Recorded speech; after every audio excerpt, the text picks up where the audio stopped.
क्या आपने कभी सोचा है मैं कौन हूँ?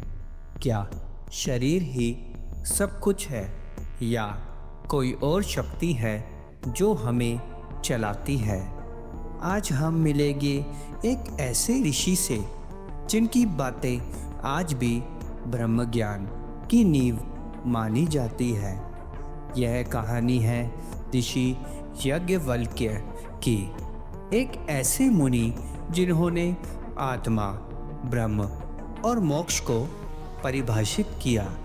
जब वेदों का युग था, ऋषि मुनियों की तपस्या से गूंजता भारत, उसी काल में जन्मे याज्ञवल्क्य एक असाधारण चिंतक, आत्मिक योद्धा और उपनिषदों के प्रमुख स्तंभ। उनका ज्ञान इतना गहरा था कि स्वयं ब्रह्मा की गूंज उस ज्ञान में सुनाई देती थी। ब्रह्म दार्ढ्यज्ञ उपनिषद एक ग्रंथ, एक सम्राट जिसने ज्ञान की लहरें उठाई थी, वह और इस महासागर के मध्य खड़े थे याज्ञवल्क्य। उन्होंने कहा, ब्रह्म ही सब कुछ है और आत्मा ब्रह्म से भिन्न नहीं है। मतलब अगर तुमने अपने भीतर झांक लिया तो सारा ब्रह्मांड तुम्हारे सामने खुल जाएगा। याज्ञवल्क्य केवल ऋषि नहीं थे, वो तर्क के सम्राट थे। उन्होंने उन सभी विचारों को चुनौती दी जो केवल भौतिक दुनिया में संजोई देखते थे। उन्होंने दिखाया कि सत्य केवल देखा नहीं जा सकता, उसे अनुभव करना पड़ता है। अब आते हैं उस पल पर जिसने भारतीय दर्शन को अमर बना दिया। गार्गी एक विदुषी याज्ञवल्क्य से पूछते हैं, वह क्या है जिसके ऊपर कुछ नहीं?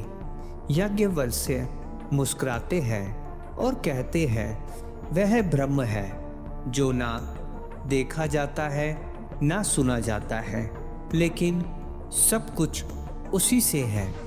और फिर संवाद होता है मैत्रेय के साथ, जहाँ वह कहते हैं, जो आत्मा को ज्ञान देता है उसे फिर कुछ जानने की आवश्यकता नहीं होती है। आदि शंकराचार्य, स्वामी विवेकानंद और आज के संत सभी ने याज्ञवल्क्य के विचार को आधार बनाया। उनका ज्ञान कालांतित है। आज भी जब कोई आत्मा की तलाश करता है तो याज्ञवल्क्य की आवाज़ गूंजती है।